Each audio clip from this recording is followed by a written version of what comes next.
everyone, and welcome to the webcast. My name is Christine Dursey Davis, and I'm the Executive Director of APA Ohio and Vice Chair of the New Urbanism Division, and I will be the moderator for today's webcast. Today, Wednesday, November 19th, we will hear the presentation, Drought Planning Toolbox, State Strategies for Mitigation and Adaptation.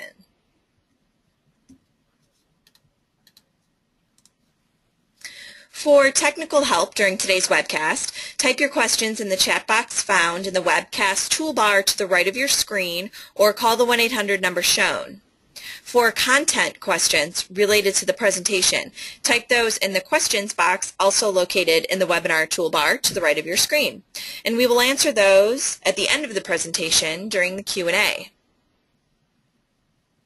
On your screen is a list of the sponsoring chapters and divisions. Thanks to all of the participating sponsors for making these webcasts possible and free to members. Today's webcast is sponsored by the Regional and Intergovernmental Planning Division. To learn more about all of our divisions, visit planning.org/divisions. To learn about chapters, planning.org/chapters.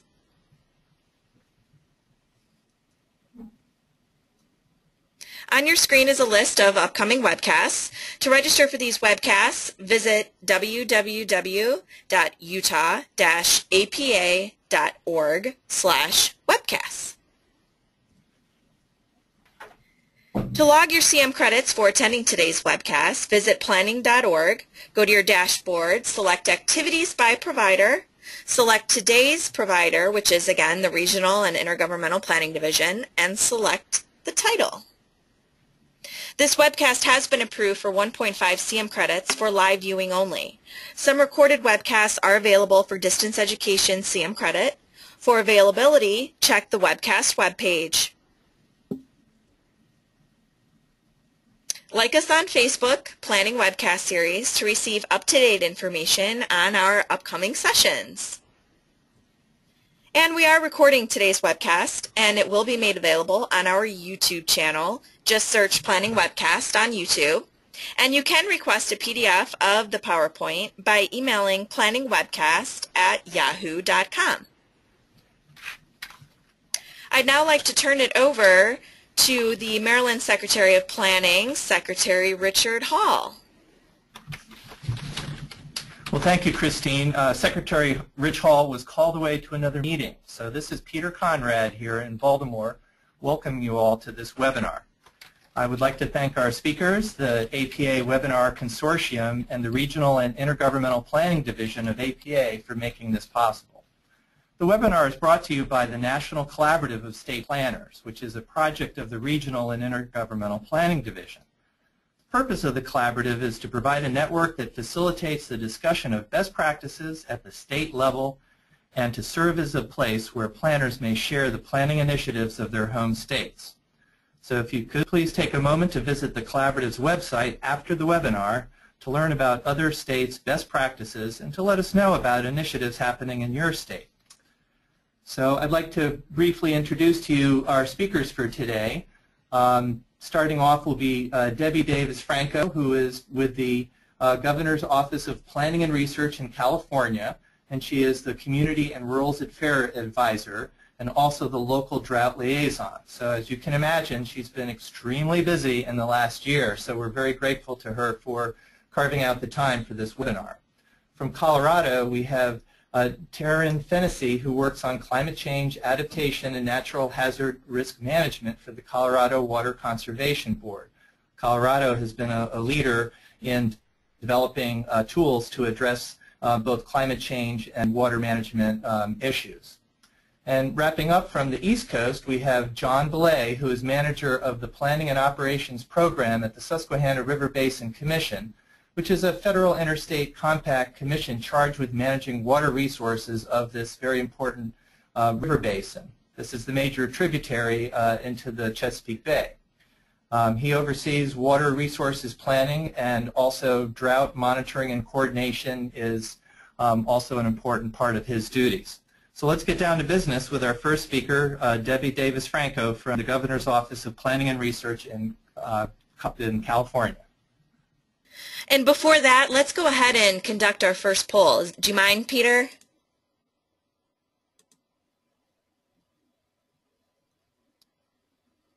And that Sure, let's go ahead and do that poll. You want, okay. All right, I'm going to go ahead and launch it now, and we're just wanting to know what your work sector is, where you work. So go ahead and radio button your response.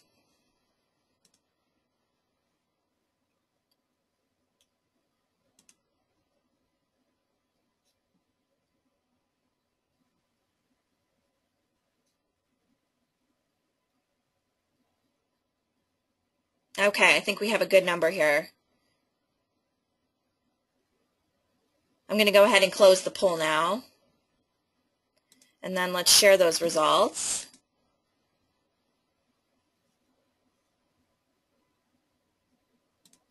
All right, great. So 57% public, 25% private, 8% academic, 6% other, and 5% nonprofit.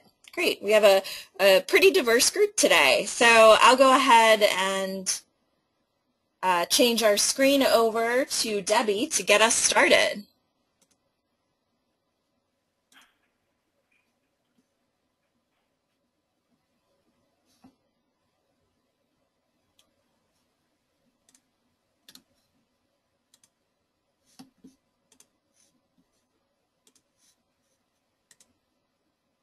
All right, Debbie.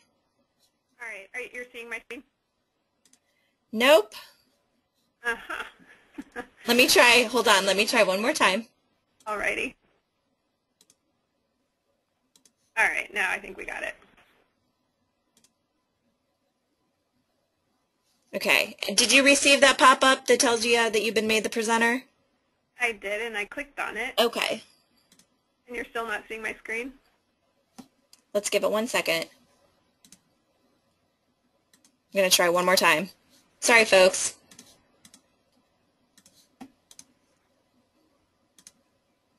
Okay, click on that one more time.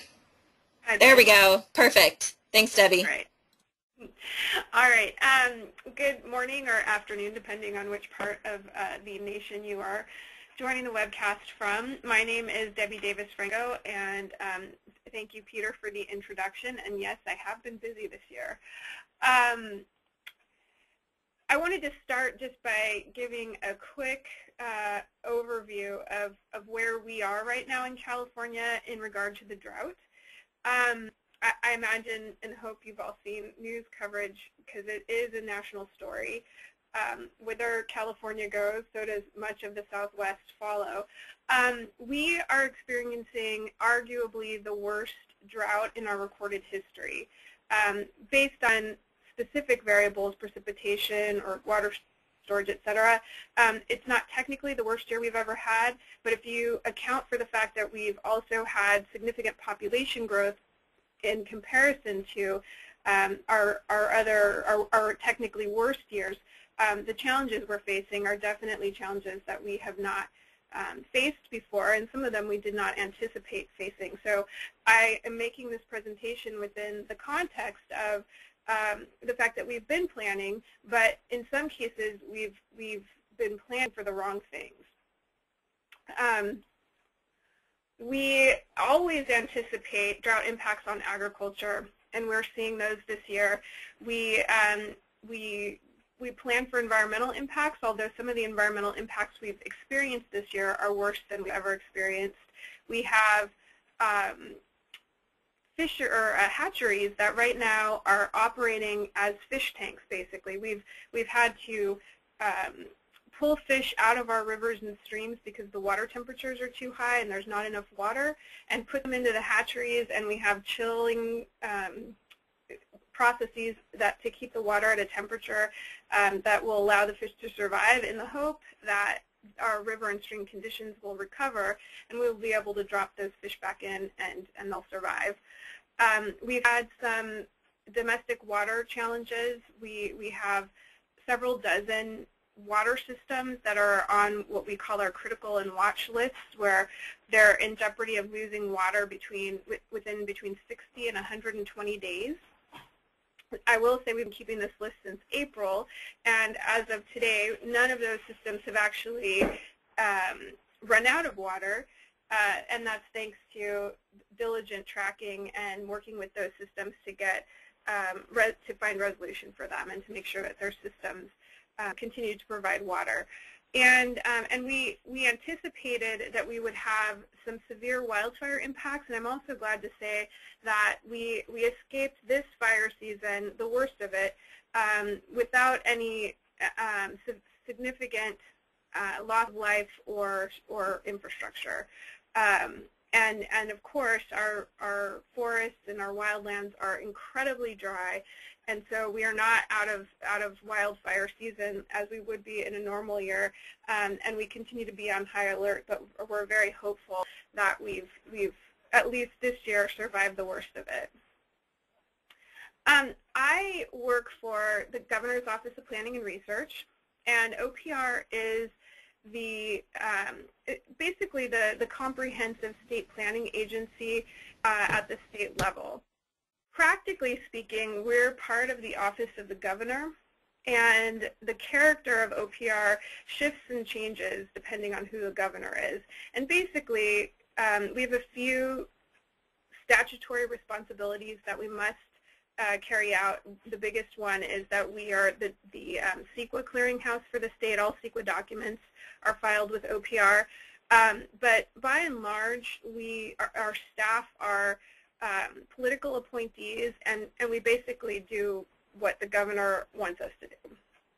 So we have a broad range of activities that have happened in OPR historically. And because Governor Brown has such a high commitment to taking action around climate change, a lot of the staff in OPR in his governorship are focused on things like mitigation and adaptation and long-range planning to make California more drought resilient. I'm a water person, obviously. More climate resilient in the future. I am, as Peter mentioned, I'm the Community and Rural Affairs Advisor, and that title is not exactly reflective of what I actually do. I come from a water background, and and I did a lot of work on access to safe drinking water, which is how the Community and Rural Affairs title comes about. But I am the person at OPR who comes from a water background. And so as the drought was emerging, I was sort of the obvious person to become the local drought liaison. And that means that I interface with local folks at every level, local governments, local NGOs, local water agencies, in an effort to understand what our challenges are on a day-to-day basis, and also to figure out if there are ways that we across state agencies can be of assistance. And that's actually another function that OPR tends to perform, at least in this administration. We tend to be the coordinating entity across state agencies. The agency structure in California is very siloed, although, again, in this administration, Governor Brown has made a very strong effort to reduce that siloing. But OPR often fills sort of a role of bringing people together across agencies to work on issues that affect the whole state.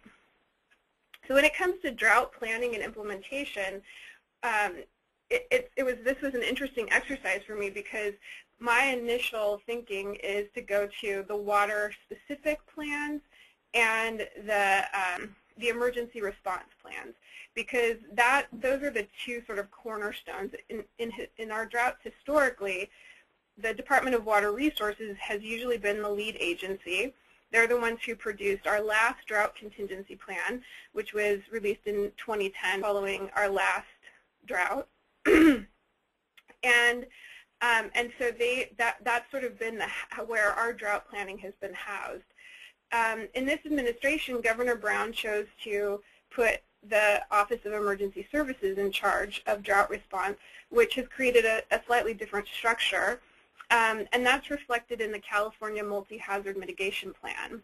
It's the first emergency planning document that actually has a section on drought, which is a little surprising, but actually not. As we've had this experience working through this drought, very understandable in retrospect, because drought is an emergency very unlike the emergencies that we're used to responding to. The standards are earthquake, flood, fire in California, and those are emergent things that require urgent action and that are time specific. Drought is slow moving. We have the potential to recover at the same time that we're responding, which is a very difficult dynamic under the emergency services infrastructure. And then we also have to be planning. And so it's been a very interesting learning experience. But these are sort of our planning infrastructure around drought. And my next thought was, well, but we also have these larger plans that include actions that address drought in the longer term. Most recently, we put out our California Water Action Plan. And this document is our set of 1 to 5 year actions that we believe will get California on a path to sustainable water management. These actions include a number of activities. Some of them we've already accomplished. One of them, probably the most significant, was that we were able to pass a package of bills that will implement the Sustainable Groundwater Management Act, and the governor signed them earlier this fall. If you're not familiar with California and groundwater, prior to this act, we did not have any statewide regulation of groundwater. We were the only state left in the union that did not formally regulate groundwater. So this was quite historic, and it was one of the actions outlined in the Water Action Plan. The voters in California also recently passed the California Water Bond, which was Proposition 1, $7.5 billion of investment in water infrastructure in the state. And then we also have a water plan that is this encyclopedic document that's updated every 5 years that provides about everything you'd ever need or want to know about water in California. But as I started thinking about the questions that you all would be most interested in, I realized that we also have a whole other set of planning documents that we've produced in California that talk about drought resilience and mitigation. Our climate response has been bifurcated in California between adaptation, which has been sort of identified as an activity of the Natural Resources Agency, and they recently put out Safeguarding California, Reducing Climate Risk. And that is a comprehensive document that looks across all of our areas of risk related to climate and identifies strategies and opportunities to become more adapted to climate change. And then we also have a very complex set of activities around implementing AB 32, which was the California Global Warming Solutions Act. And so that includes a climate change scoping plan, which has a set of activities related to how we will address GHG reductions. And there's a section on how we do that in the context of water. And when we bring it down to the local level, we've created a California Adaptation Planning Guide. I shouldn't say we actually. Some folks at San Luis Obispo actually did the nuts and bolts at Cal Poly San Luis Obispo, did the nuts and bolts of putting together the planning guide under the guidance of some of our state agencies. And that guide, we hope, will be picked up by local governments, but at this point it's entirely voluntary. We also, in an effort to try to incentivize local governments to engage and actually use the plan, we were able to get some funding from the AmeriCorps program to create an opportunity to place AmeriCorps volunteers in, I'm sorry, not volunteers, to place AmeriCorps folks into local government planning departments or pretty much anywhere at the local government scale to assist with implementing this planning approach at the local government level. That program has actually just started, and we've had some really good access to the program, and we're very hopeful that this will really kickstart folks using the adaptation planning guide and becoming more aggressive in their approaches to moving at the local level. We do have some local governments that already, out of the box, are way ahead and have done some really innovative things and are providing a pathway for others to follow. And so the guide has a lot of good examples from communities that are already ahead of the curve on adaptation planning. The interesting thing with drought is that when it comes to water supply, the responsibility actually lays with water agencies. And in some cases in California, water providers or suppliers are also local governments, but more often you have a local government and then they have a separate water supplier. And so we also require in California that anyone that's an urban water supplier, which is an entity that serves more than 3,000 connections or supplies more than 3,000 acre-feet of water annually, we require them to do a water shortage contingency plan as part of their urban water management plan. And so we have most of those entities, well, about 3/4 of those entities are in compliance. About 1/4 of them haven't done their urban water management plan or just haven't done the update to include the water shortage contingency plan. And that becomes a challenge for us at the state level to do planning, because then we don't have a good sense of what locals are expecting.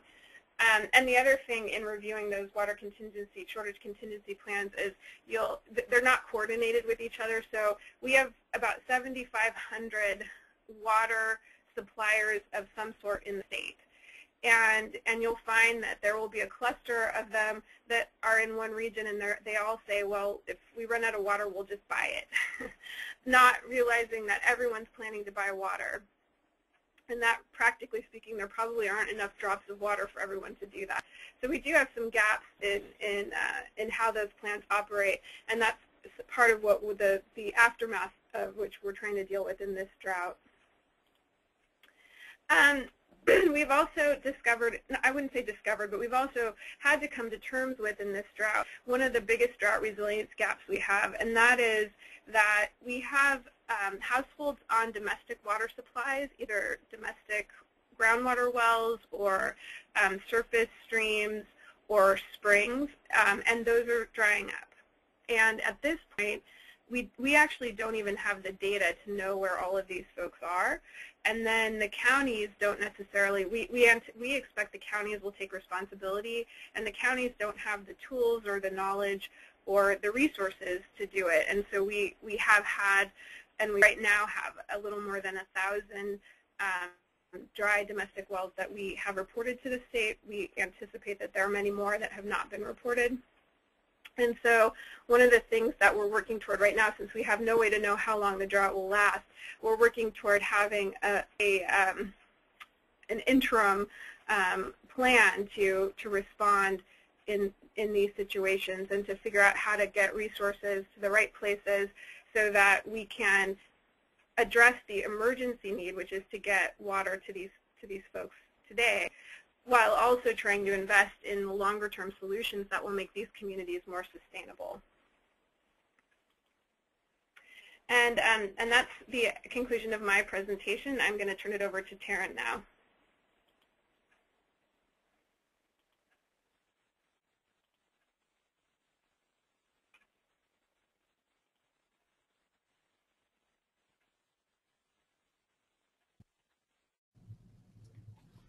Great. Can everyone see my screen?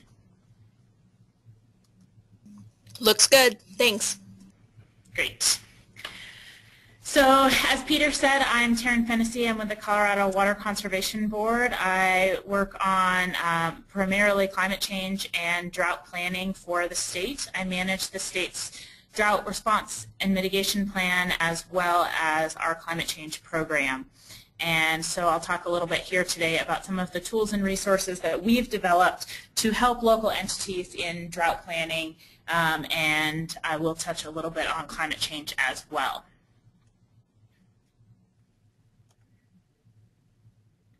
Hopefully my slides will advance. There we go. So a little bit about the Water Conservation Board. We are a subset of the Department of Natural Resources. We are governed by a governor-appointed CWC or Board of Directors, and I'm actually at our Board of Directors meeting right now, so hopefully there's not too much background noise. I fall within the water planning section. We are also charged with developing the Colorado Water Plan. So much like Debbie, we work a lot on the long-term planning elements that happen here within the Department of Natural Resources, and specifically with respect to water. And then, as I mentioned, I focus on drought planning and also some climate change. The Colorado Water Conservation Board has been around for over 75 years. We are the agency that is charged with water policy. We are not a regulatory agency. That falls under our Division of Water Resources. That is our partner agency. So a little bit of history about drought preparedness in Colorado. In 1981, we were one of the first states, if not the first state, to develop a comprehensive drought plan. That was copied and mimicked by many states around the nation, while ours kind of sat on a shelf and gathered dust, as is the case, sadly, with many plans. In 2002, we were caught a little on our heels when we were hit with the most intense single-year drought for the state, and realized at that point we needed to get our act in gear with respect to drought planning. And in 2004, we did a comprehensive drought and water supply assessment where we looked not only at what the state needed to do for drought planning, but also what was happening on the ground with local agencies. That then launched into a comprehensive revision of our drought plan that was finalized. It took many years to come to fruition, but was finalized in 2010. That is part of our state's natural hazard mitigation plan that is approved by FEMA and our governor's office. It moved the plan so that it was no longer just response focused, but also had a very comprehensive mitigation component. We were the first state to incorporate a quantitative and qualitative vulnerability assessment across multiple sectors and down to the county level, and I'll show you an example of that. The drought plan incorporated climate change for the first time and also streamlined communications. We were lucky, I guess, if luck is the proper word, to put our plan to action and see how well it worked. Just months after it was approved in 2011, May of 2011, the drought plan was activated by the governor and actually remains active today. We are kind of on the backside of what Debbie is experiencing now, with severe and extreme and exceptional drought across most of our state over the last 4 years, and we are finally to a place where we have no more D3 or D4 in our state, so we are celebrating that and hoping for a good winter. We did update the plan again in 2013 based on our experience during the drought, and added a few more technical tools and resources. And now we are in the process of integrating drought planning into long-term water supply planning as part of the Colorado Water Plan in a much more comprehensive way than we had in the past. Prior to this push, Colorado was unique in that we didn't incorporate a drought of record in our planning process. It was focused just on population growth. And as many of you can attest, population growth and a drought of record can really tax water supply, so you really need to be prepared for both. So we are incorporating that into our processes now. So when we went into the updating process and our kind of approach as we have focused on improving our drought planning and drought response efforts within the state, is that you really need to know where you're going and where you are when you are working on these issues. And so monitoring is super important, especially in the age of climate change, but with drought planning, you need to know when you're entering a drought and when you're not. It's not so easy that you'll just get somewhere and somewhere will be a useful place to be. So we really have increased our monitoring efforts over the last couple of years, and that has really been a tool that helped us better understand our vulnerability and then use that better understanding to improve our mitigation efforts. Of course, the goal is always reducing impacts and understanding that vulnerability and improving those mitigation efforts help you best utilize the limited resources that we all have. So what did we do when I say that we had a quantitative and qualitative vulnerability assessment? This is kind of the methodological framework that we followed.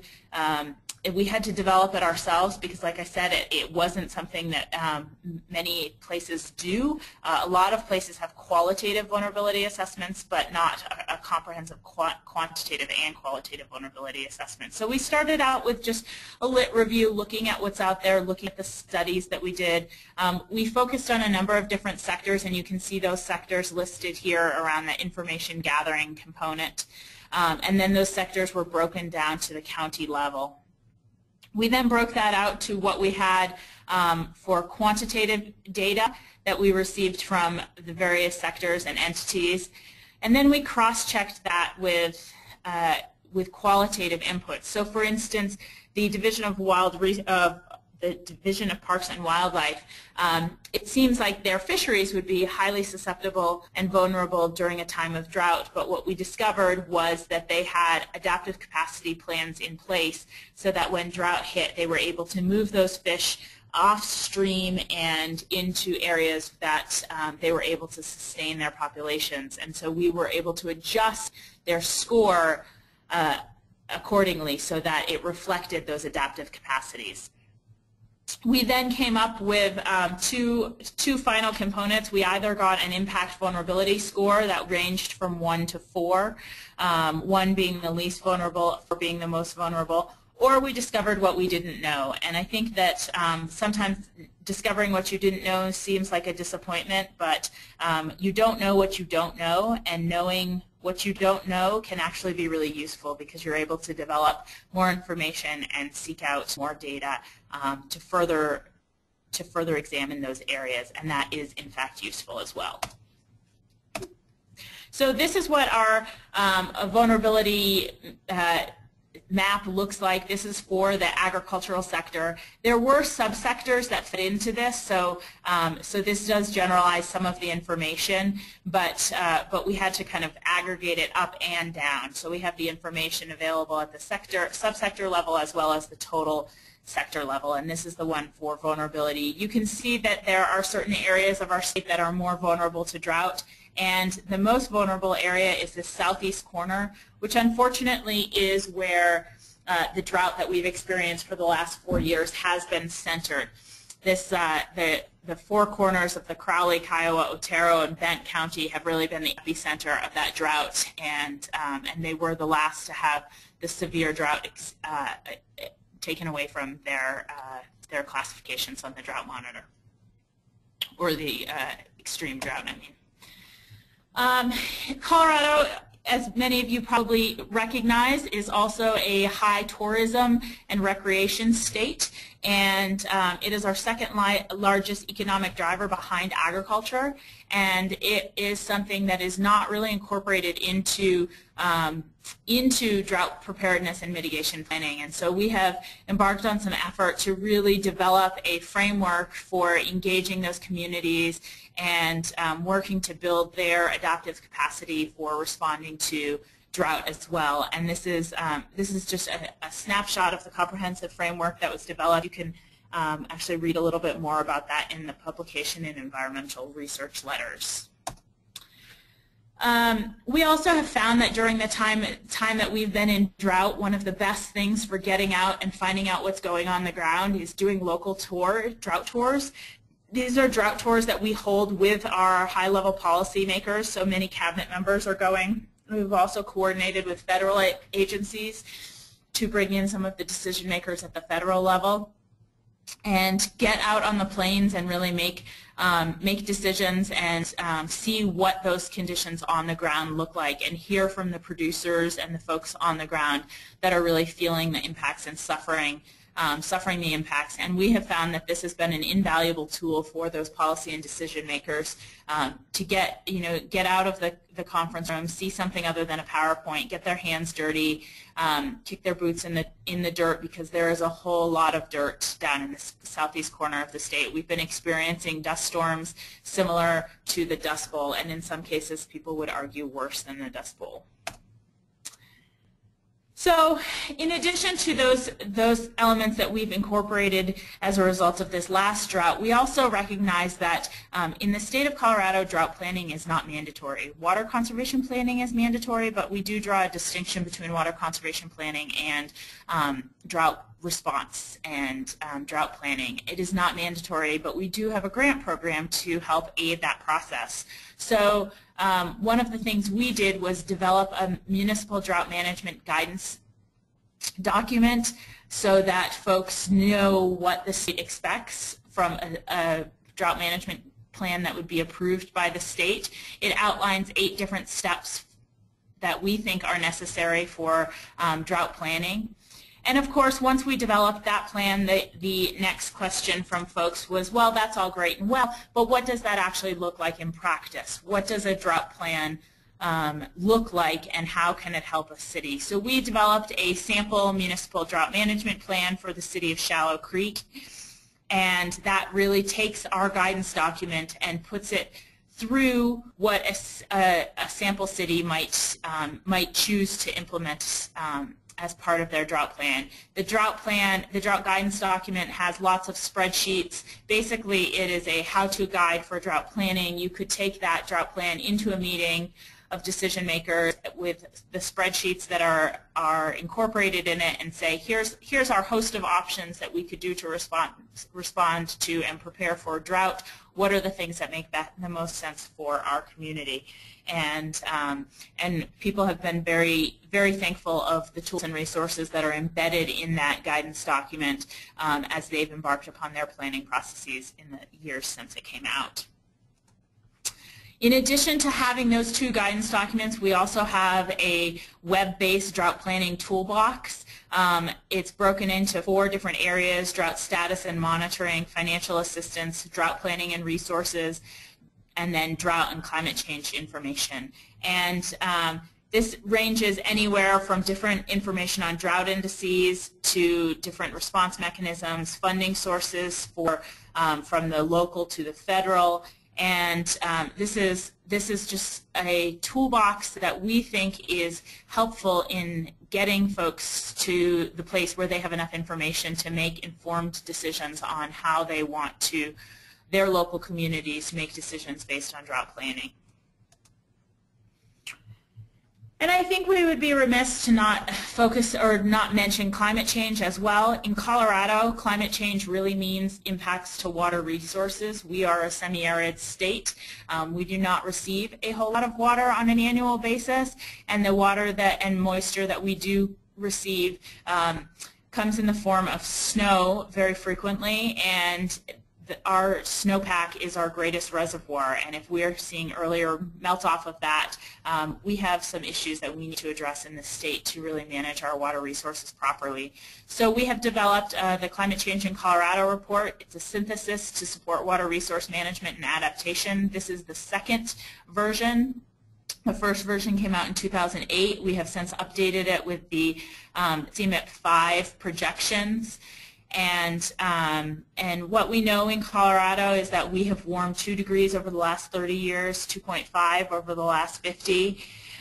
We lie in a very unique and specific place where to the south of us the projections consistently say that it will be drier. To the north of us the projections consistently say it will be warmer, and we are kind of lost in no man's land. So we have a hard time figuring out exactly what the projections say as far as precipitation, but we do know that with temperature, that will drive much of what happens with our water resources. So even in the face of increased precipitation, the temperature increases would override the increase in precipitation under most conditions, and we would still have less water resources available. Here's an excerpt from that report that looks at some of the challenges faced by water managers and some of the projected changes. This is something that we think about all the time in how climate change may impact a whole host of issues, from our habitats and fisheries to our recreation-based economy, to our legal systems and the compacts and legal doctrines that we are compelled to uphold both within the state and across the state borders. And so I think that summarizes a handful of the resources that we have developed to help aid local communities in planning and developing resources for drought planning resources for their communities. We do have a lot more on our website, but because of time I just decided to hit the highlights, so hopefully you have a taste of what Colorado has developed as far as our drought planning toolboxes. And with that, I am going to hand the screen over to John.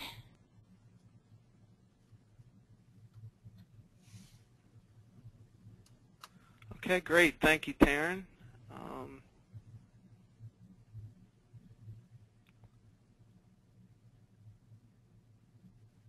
And Christine, can you confirm that I'm good to go? You are good to go.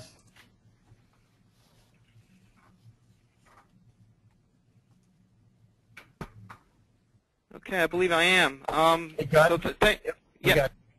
Okay, great. Thanks, Peter, and thanks again for the introduction. Again, my name is John Ballai, and I'm Manager of Planning and Operations at the Susquehanna River Basin Commission. I think my talk will be similar in a lot of ways to the two previous ones, but also a bit different. Our domain in the Susquehanna Basin covers 3 states, and it's also one that receives 40-plus inches of precip annually, and is just short of that mark year to date. So, you know, drought means different things for us here than the two previous presentations out west, but our basin also has limited storage and hydrologic memory, so drought's still very much a concern. Just to kick things off with a quick overview of the topics that I intend to cover, I'll start with an agency overview of the Commission, introduce our Drought Authority, talk about our drought coordination plan and coordinating committee, which is at the core of our drought planning work. And then the latter half of the talk will focus on some applied drought or low flow planning exercises or activities, as well as some recent policy development work, and reflect on some future opportunities in the basin with respect to drought. So in terms of the Susquehanna River Basin Commission, it's kind of unique in that it's a federal interstate compact commission. We've been in existence since 1970. Our signatories include the states of New York, Pennsylvania, Maryland, and the United States. You can see kind of a rough geospatial snapshot in the seal to the right. And our mission is to enhance public welfare through comprehensive planning, water supply allocation, so that's our regulatory arm, and then management of water resources of the basin. We have pretty broad water management authority, but it's an objective of ours to coordinate very closely with our member jurisdictions to avoid duplicative efforts. We attempt to try to fill regulatory gaps and planning gaps in working with our partner agencies. Specifically, I'm responsible for our Planning and Operations program, which is one of 5 of our technical programs in the Commission. We're kind of nestled between our monitoring program, which is our field data collection arm primarily, and regulatory program, which issues water withdrawal and consumptive water use permits or approvals. We do the whole gamut of water resources planning and management work, from flood coordination and mapping through where we'll spend a lot of our time today, drought planning coordination, consumptive use mitigation, some water availability studies, both at local scales as well as basin-wide, and then general water resources planning. And an example of that is on the right, snapshot of the cover of our comprehensive plan for the basin. So our Drought Authority actually goes or is tied directly to the Susquehanna River Basin Compact, which is what created our agency. And to quote, it says, in the event of a drought which may cause an actual and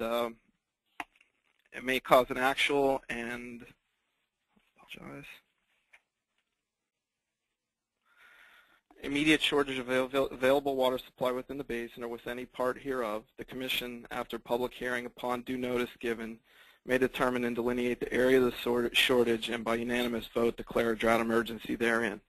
Obviously, that talks specifically to the Commission's drought emergency powers, but our work in drought planning is obviously much more expansive than just dealing with drought emergencies. Unfortunately for us, barring some droughts in the turn of the century, the record drought in our basin in the 60s and a dry period as well in the 30s, we haven't commonly had to exercise drought emergency powers and have been able to coordinate closely with the state with respect to drought declarations. Our drought coordination plan, which I mentioned in the earlier slides, essentially is the core document guiding our activities in this arena. It establishes our drought coordinating committee, which is essentially comprised of the technical folks from each of our member jurisdictions in their respective state and federal water agencies. It summarizes the Commission's authority for drought planning, coordination, and management. It defines what we mean by drought in the context of water management in our basin, which by and large is related to water supply drought in contrast to agricultural drought or meteorological drought. It lays out the various drought stages, which folks, at least in the East, will probably be familiar with, and that's watch, warning, and emergency stages. Within the actual specifications of the plan, it outlines some of our drought monitoring parameters, which are cited below, as well as trigger levels and monitoring networks used to decipher where certain parameters are within our, in relation to our trigger values: precipitation, groundwater, surface water, Palmer Drought Severity Index, water storage in reservoirs, and any documented issues with public water supplies rise to the top as our typical monitoring parameters. The plan itself also gives criteria for semi-quantitative criteria for issuing drought declarations, whether they're watch, warning, and emergency, and associated response actions associated with those, whether they're in a warning stage, voluntary water conservation measures and initiation of drought contingency plans, all the way to drought emergencies where there's some mandatory restrictions that could be made, as well as the potential to revisit and reevaluate Commission-approved water withdrawal and consumptive use permits. It also recognizes the role of our signatories. Again, we're very cognizant of not being duplicative of our efforts, and so it recognizes each of our member jurisdictions, the 3 states and the federal government, and their roles and responsibilities in drought management as well. The plan's a bit dated. It came about around the time of our turn-of-the-century droughts, and it served us well, but it is well due for an update, and just to bring in the contemporary environment in terms of monitoring data, and particularly the availability of electronic hydrometeorological data that's available to make decisions in terms of evolving hydrologic conditions. So our Drought Coordinating Committee, which is convened on an ad hoc basis as a function of hydrologic conditions, is generally pulled together by conference call, webinar, or a face-to-face meeting. It really is a unique forum for our signatories, their technical staff, to exchange information with respect to emerging conditions and contemplate potential response actions. The committee essentially was formed as a middle ground between Commission staff and our commissioners for making recommendations based on drought declarations and any required actions associated with those. The graphic on the right is just some data that's typically leveraged from USGS Water Science Centers or National Weather Service and the River Forecast Centers in terms of precip, groundwater levels, surface water levels, and general water resource outlook information. So I'm going to switch gears a little bit from more of a general drought coordinating plan and committee work to some applied planning and policy level work we've done in the drought arena. Conowingo Pond Management Plan is an effort we've been involved with that relates to hydroelectric dam and reservoir in our lower basin that has a variety of competing water users that is susceptible to stress during drought conditions. In addition to providing hydroelectric power, it's also a major source of water supply for the city of Baltimore, as well as Chester, which is a suburb of Philadelphia. And you can see the graphic on the bottom left shows the varied levels, pond levels, in which certain operators that use that reservoir as a water source are impacted during a drought event when drawdowns become an issue. So we convened a work group and continue to maintain and convene that work group of diverse stakeholders and agency folks. We developed a basin-wide OASIS hydrologic model, which you see a snapshot of in the lower right. And essentially, that tool became very vital to evaluation of a suite of operational alternatives and ultimately to identify and select a preferred plan to operate given all these constraints and goals associated with it, whether they're maintenance of minimum flows downstream of the dam or maintaining critical pond levels to preserve cooling water intakes for nuclear power generation. As an offshoot of that plan, we convene this group on an annual basis in advance of each low flow year or low flow season. We review any updates, stakeholder updates, regulatory or management actions that affect that shared water source. Give kind of a quick snapshot of current hydrologic conditions as well as a forecast or outlook through the rest of the low flow season. And then we enter into a stakeholder engaged modeling simulation of an actual theoretical drought. And we engage the stakeholders operationally at various iterative time steps to provide input into how they might operate as conditions emerge, and it really becomes a valuable forum to exchange information on operations and do a kind of test simulation to give folks some insight into how things might play out as we merge into a drought and are situated with juggling these variety of constraints and goals associated with operation of that system. Our consumptive use and mitigation work is a mitigation arm that's probably relevant to drought planning. Consumptive use we define as water removed from our basin but not returned, and we issue approvals for consumptive water use in our basin that are conditioned with a requirement to provide mitigation. That mitigation isn't so much to eliminate or mitigate droughts as much as it is to eliminate or reduce man-made impacts to the hydrologic regime during droughts, the idea of returning the natural flow to ensure water availability for downstream users, including ecosystem flow needs. This has been in place since the early days of the Commission in the early 1970s. We have a consumptive use mitigation plan. It identifies the mitigation needs for our basin as well as some recommended actions for developing necessary mitigation for approved consumptive use projects in our basin. A lot of those entail evaluating existing reservoir operations as well as taking a look at new sources of water storage to help mitigate, to help meet mitigation demands. And some of those include some unique or innovative solutions such as revisiting abandoned flooded mines throughout the basin or other unique water storage assets that might be able to be used in a pool storage asset arrangement to meet consumptive use mitigation needs in the Susquehanna Basin.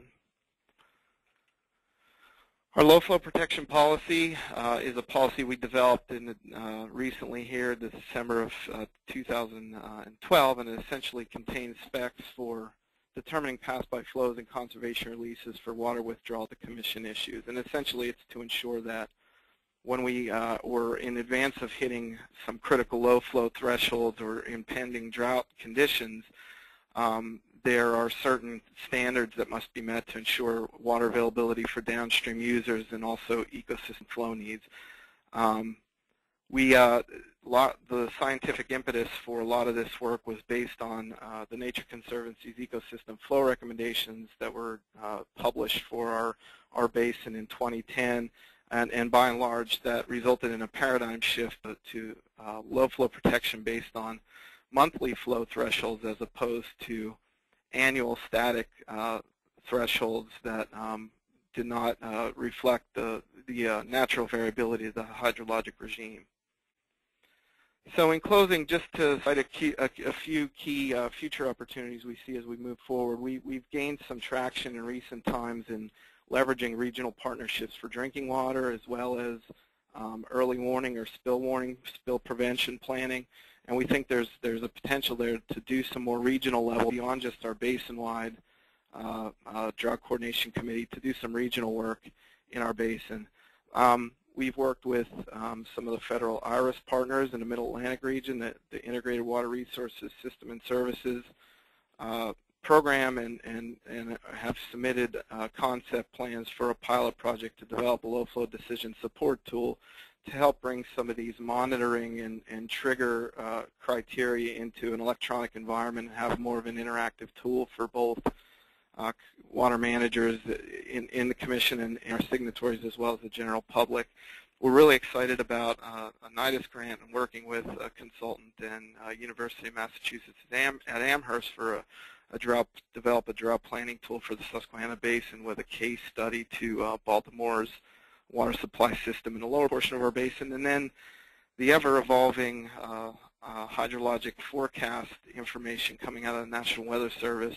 We've seen a lot of that in the east related to floods, but more recently that's taken a move into low-flow forecasting information, which is also very critical to us in making informed decisions with respect to water supply planning during droughts.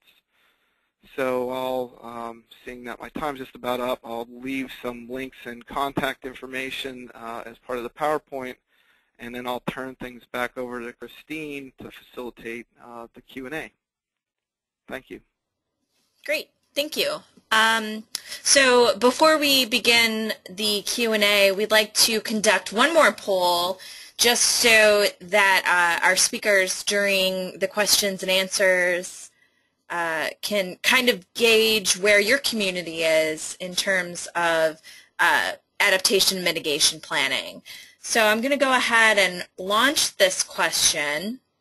Has your state begun to develop adaptation and mitigation planning for drought? So if you could go ahead and answer that. Yes, no, I don't know.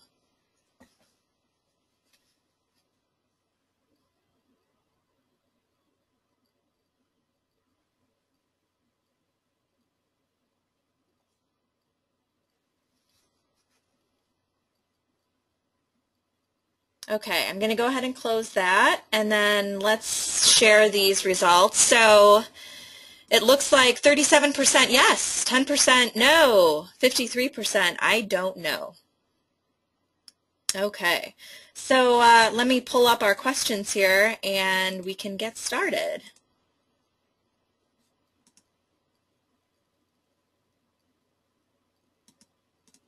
Okay, perfect. Okay.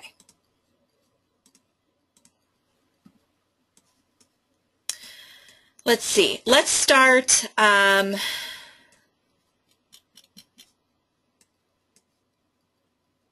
Okay. Let's start back from the beginning. Debbie, could you answer this question? How long has California been recording data on drought? That is a really good question, and I don't actually know the answer to that. Our Department of Water Resources is the agency that does the data collection, so I could find out, but I don't know off the top of my head. I know that we have recorded records, like we know that our worst drought in state history was back in the 1920s. I guess the other question is what kind of data. We certainly have been recording information about precipitation and impacts since the late 1800s. Great. And while I have you still on the line, considering political, environmental, technological, and financial perspectives, how realistic is using ocean water as an alternate source of potable water in California and in other areas in the U.S. suffering from extreme long-term drought conditions? So if we could start with Debbie, and then if anyone else wants to chime in after her. You know, that's a really interesting question. And in California, which is what I know the best, it's very region-specific. So we try to encourage our locals to plan at a watershed scale and then to integrate management across that watershed and do an assessment. And if the dollars and cents add up to suggest that desalination is the best option, then that's something worth considering. In California right now, we have, I would say politically though, it's very controversial. We have several communities along the coast who have contemplated desal, and right now there's a plant that San Diego is working on in Carlsbad, and that's the farthest ahead in the process. But generally in our state, at this point in time, there are usually cheaper options. And we've been, as a state, very much encouraging folks to look at recycling water as sort of the next, conservation obviously is first, but recycled water as another option that tends to be cheaper. Thank you. Would anyone else like to chime in?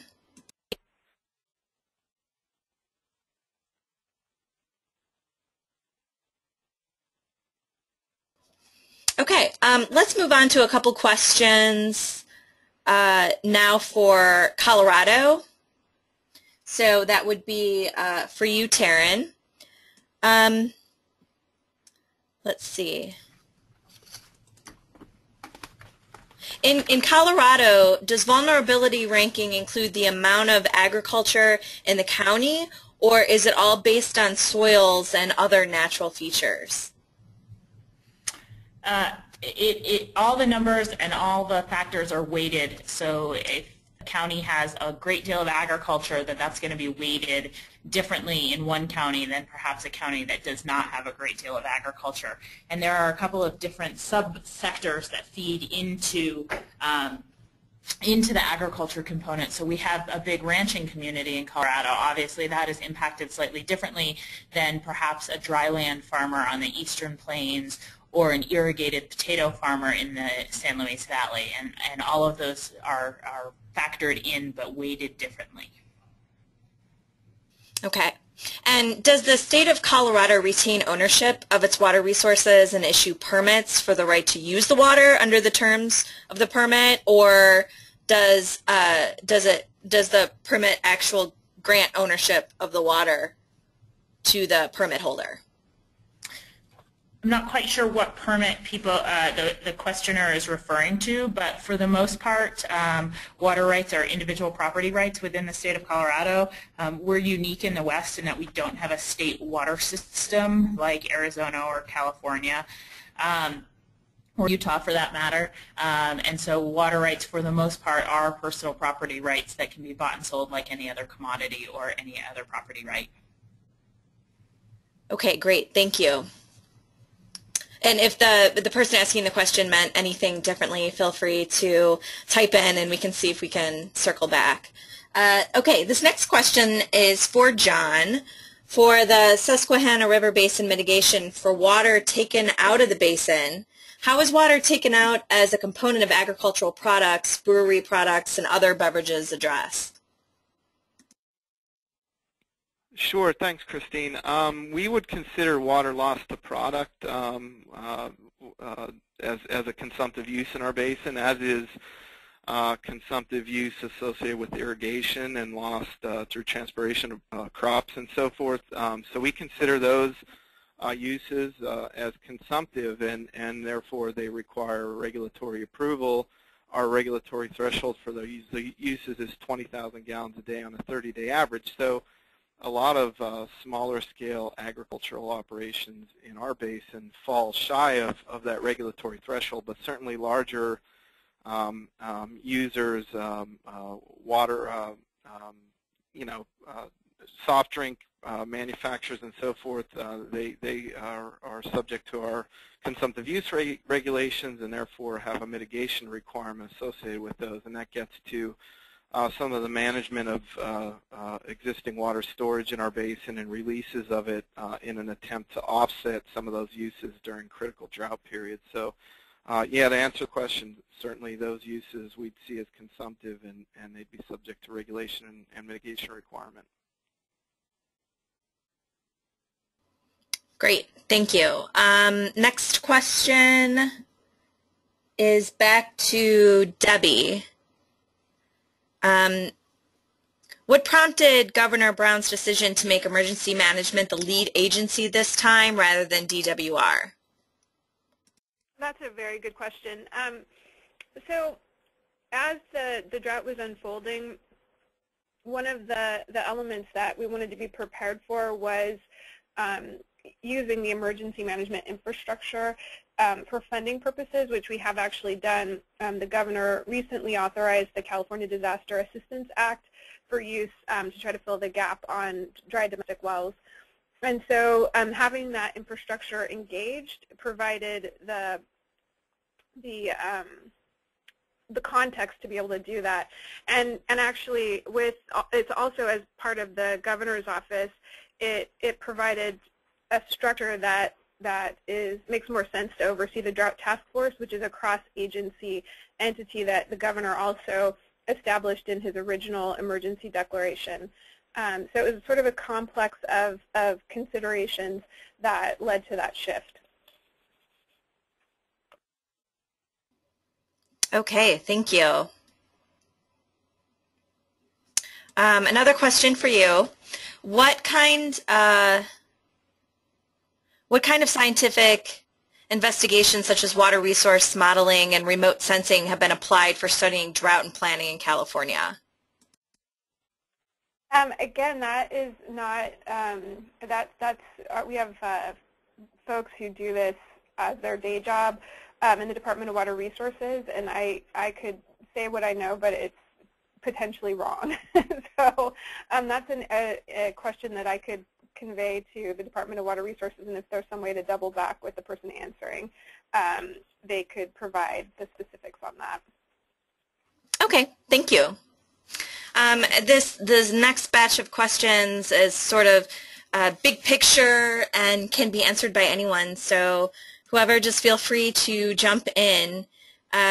This question: what can the federal government do to enhance the work of state and local governments in drought preparedness and resilience?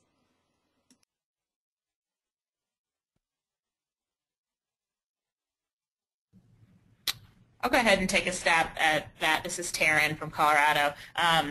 I think the federal government has a number of different roles that they can play. Certainly, there's been some streamlining within the Department of Agriculture that has helped producers on the ground respond to drought, and some changes in how drought is declared in their process, relying more on the U.S. Drought Monitor. That has been very helpful in getting aid to producers on the ground. I also think programs like NIDIS, the National Integrated Drought Information System, that's running a number of pilot programs. Colorado was the first of their pilot programs and has actually now moved from a pilot program to a sustaining program, I guess. Is really good in bringing folks together to discuss the main issues and helping to aid and fund the process so that drought issues can be addressed in a timely manner, but also with the right stakeholders at the table. And so I think that is a great program. And then certainly some of the research that has been done by NOAA and also by the local integrated research, the RISAs, I'm going to butcher that acronym, but the local RISAs that exist, I believe there's 9 or so across the country.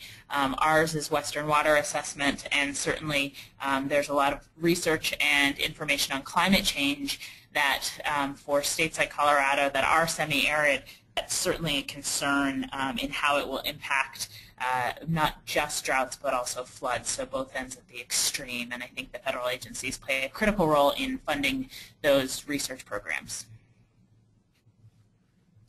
And this is Debbie, and I would just add that one thing that is helpful but could be even more helpful is a clearer understanding of how emergency response occurs at the federal level when it comes to drought. It's very rare that you get a presidential declaration based on drought impacts, but I think as our climate continues to change, that will become a bigger issue over time.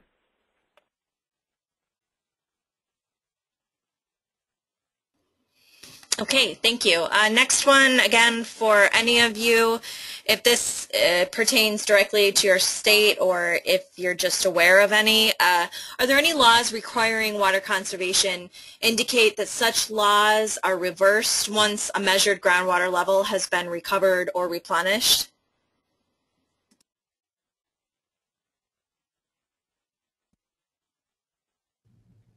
This is Taryn. I can speak for Colorado, and regulation of groundwater is actually done by our Division of Water Resources, not our agency, and the policy component is done by our agency. But I can say that very few groundwater districts have water conservation plans in place. Usually they're not delivering enough water that they meet the threshold to deliver that, and so at least for our standpoint, no, there's no mandatory water conservation that happens at certain groundwater levels or that is stopped as a result of attaining certain groundwater levels. And this is Debbie. Our new Sustainable Groundwater Management Act it also does not set specific conservation requirements. What we're requiring is that sustainable groundwater management agencies have a plan and benchmarks to get to sustainable groundwater management, and so that kind of regulation would occur at the local level and be part of implementing that plan. I could take a stab at how the Commission deals with those in issuing groundwater withdrawal approvals.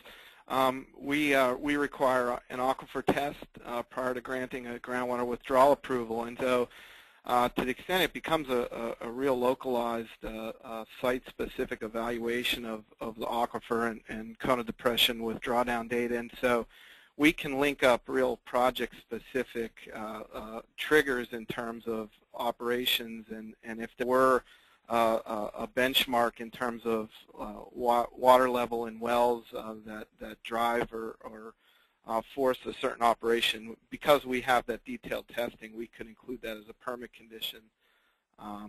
So in a lot of ways, at least the Commission's groundwater withdrawal approvals, those would be based on specific permit conditions. Thanks. Next question. Water resources and demand are linked not only to climate change, weather events, but to changes in land use and population. We know this. We've talked about this already today.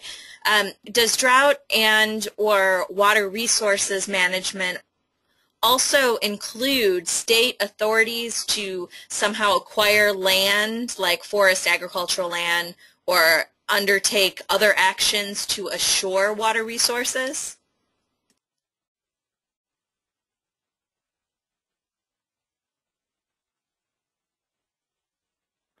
I guess in the Susquehanna, the closest thing I could kind of think to that sort of thing would be that there has been more movement in terms of groundwater recharge BMP work associated with actual certain construction projects, or just in areas that have been identified as water challenged or potentially stressed, that there has been a movement towards design and construction of recharge BMPs, which would be somewhat related, but not exactly. I think what's being suggested is a kind of an acquisition of land just for the purposes of water supply.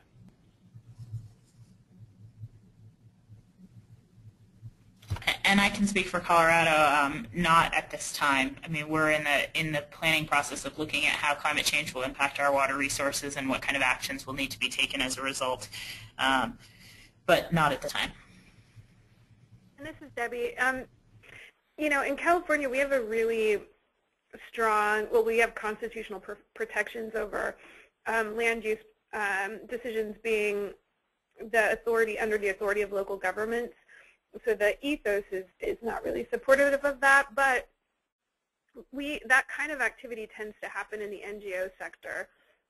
So we have like the Trust for Public Land has a lot of operations in California that are designed to do that for specific purposes, most often for protection of the environment. The state generally doesn't. We had a history of doing that, but we generally don't do that at this point in time.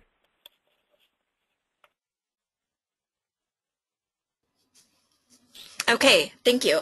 This next question is for John. In the Susquehanna River Basin, has hydrofracking created any water supply problems? Sure, I can take a crack at that.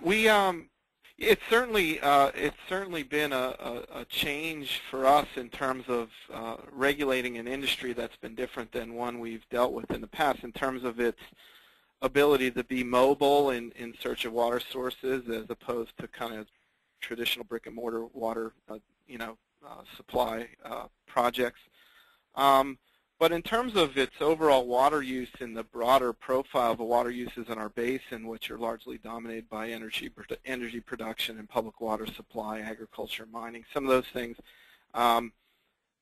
their overall quantity is not nearly as significant as some of those other sectors. That said, because of where they're located within our basin, which is in the northern portion of our basin, in some smaller watersheds, sometimes more sensitive watersheds, and in some of the more rural sectors of our watershed versus our lower basin, which is most heavily populated, it poses a unique set of challenges. But overall, in terms of their water demand, hasn't created any sort of water shortages or is not near as significant as some of our larger water use sectors in terms of the overall water use profile in the basin. Great, thank you. Next question is for Debbie.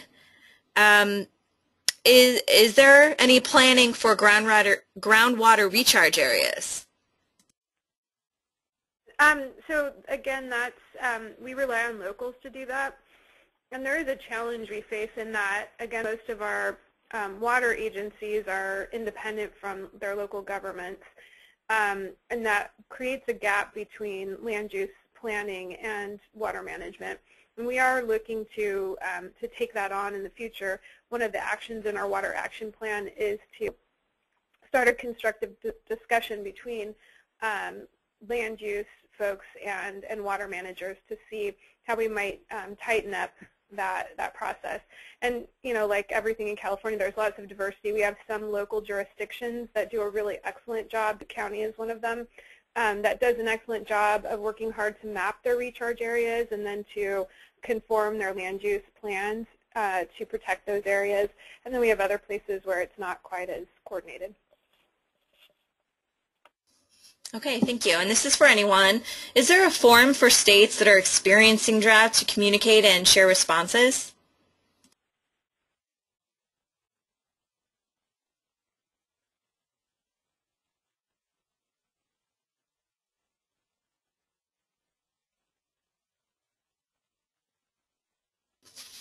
Maybe I'll take that as an I don't know. Either one of you. Perhaps offer.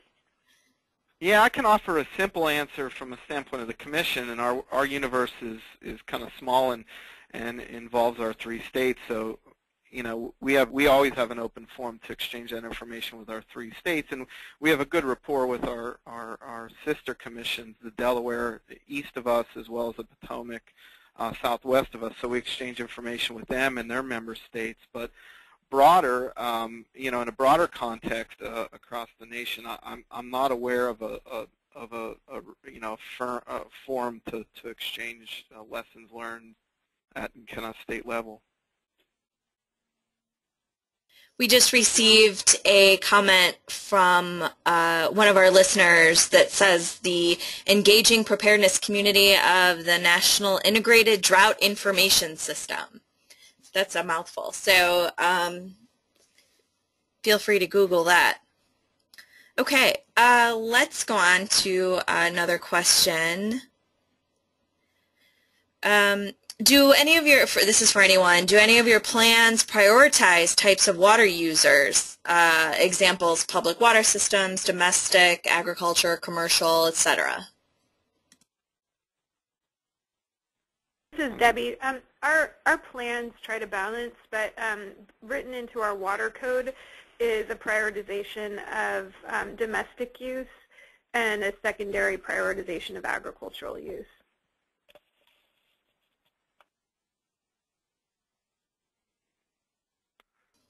This is John again in the Susquehanna. We try very hard, and our compact calls us to treat users equitably, and most of our policies and regulatory actions progress with that goal in mind. Although, I think at one point or another, if you recognize that water supply is you're emerging into a drought and your water supply or water availability is limited, and you're forced with making some difficult decisions, like I think we heard the folks in California and Colorado have had to do currently or in recent times, you start to think about that being almost a necessity to manage a fixed resource. But in the Susquehanna, we've tried to make an honest effort at treating users equitably in how we issue approvals and conditions within them.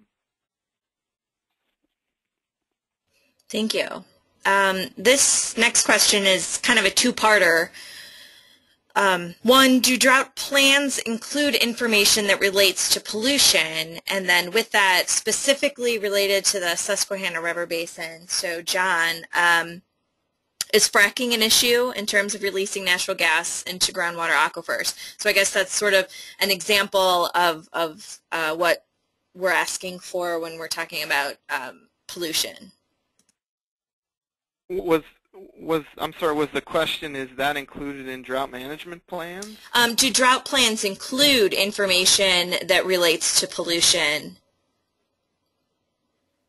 Well, actually, interestingly, in the Susquehanna Basin, some of the legacy drought operations at existing reservoirs, some of them federal reservoirs, and some of our drought planning activities, even approvals we've issued with pass-by flow requirements or conservation releases, have been driven by legacy abandoned mine drainage, legacy coal mining activity, and its resultant impacts on our watershed, which still stands to be our most significant. We've made improvements there, but we still have a lot of work to do there. So actually, in terms of low flow planning, AMD, abandoned mine drainage work, and those criteria have been a bigger driver for us. In terms of natural gas development, a lot of our approvals with that industry have passed by flow requirements, and we have specific permit conditions tied to those, as we do for most of our projects. So those are kind of hardwired into our approvals in terms of the conditions associated with those individual approvals. Great. And Debbie, what about you in terms of drought plans in relation to pollution? In some contexts it will get a mention, but unfortunately we are fairly siloed. In fact, water supply, we have a complexity going on in California where we have a big chunk of our water supply planning that happens in the Natural Resources Agency and the Department of Water Resources. And then water rights and water quality are regulated by the State Water Resources Control, which is over in our Environmental Protection Agency. And so, again, we're working hard to try to bring silos together, but I would say if it is in our plans, it's a mention, and we're still grappling with how to integrate them more meaningfully. Okay, thanks. And while I still have you here, are there any forecasts showing that by a particular year, even with plan responses, that water in California will run out in places? I would say that there are certainly scenarios where that would happen. And as I said, we have more than 1,000 households that have been reported to the state as having run out of water. If it's a public water system, we have resources that we can put to that would most likely, unless things unless we had an Australia scale drought, will at the very least provide hauled water to the system to keep the system in water, and that's water that would be trucked in. So we don't anticipate any major shortages with our municipal or our public water systems. Again, where we have the gap is when we're talking about very small systems, 15 connections or less, or individual households. Great. I think this is going to be our last question, and it's for any of our speakers. Drought-prone, and this is really, really big picture, drought-prone areas are getting drier, wet areas are getting wetter. Are there any thoughts, issues around diverting water to drought areas? Yes, it's a big undertaking, but is technology or politics the biggest barrier?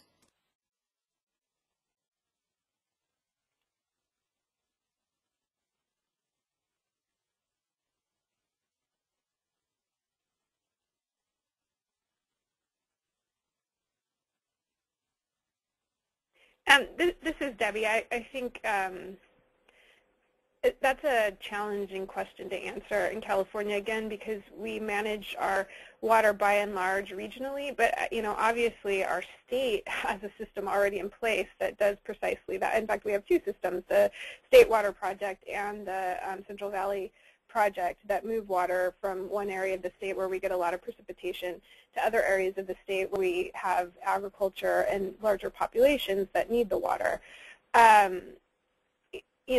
That kind of infrastructure, I think, again, for us, we look at these things regionally, and if at a regional scale, the dollars and cents, if it makes sense practically, we figure it's worth considering.